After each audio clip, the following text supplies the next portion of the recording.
കാണാൻ വരുന്നവരോട് എനിക്കൊരു അപേക്ഷയുണ്ട്. ട്രെയിലർ കാണുമ്പോൾ നിങ്ങൾക്ക് പലതും തോന്നിയിട്ടുണ്ടാവും. പക്ഷെ ഒരു കഥയും മനസ്സിൽ വിചാരിക്കരുത്.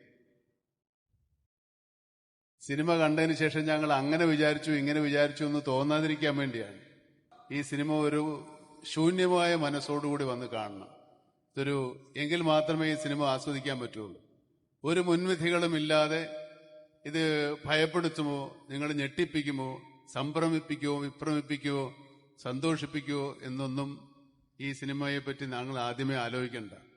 അങ്ങനെ വരുമ്പോൾ നിങ്ങൾക്ക് നിങ്ങൾ പ്രതീക്ഷിച്ചതുപോലെ സംഭവിക്കുമ്പോൾ സ്വാഭാവികമായിട്ടും നിങ്ങളുടെ ആസ്വാദനം കുറഞ്ഞു പോകും. അതുകൊണ്ട് വളരെ ശുദ്ധമായ മനസ്സോടെ വളരെ സന്തുഷ്ടരായി നല്ല പ്രസന്നരായി വന്ന് സിനിമ കാണുക. ഇത് ഭയപ്പെടുത്തുമെന്നോ ഭീതിപ്പെടുത്തുമെന്നോ ആകുലപ്പെടുത്തുമോ വ്യാകുലപ്പെടുത്തുമെന്നോ ഞാൻ പറയുന്നില്ല. ഇത് ഒരു പുതിയ തലമുറയുടെ മലയാള സിനിമയിലത്തെ ഒരു ആദ്യാനുഭവമായിരിക്കും. കാരണം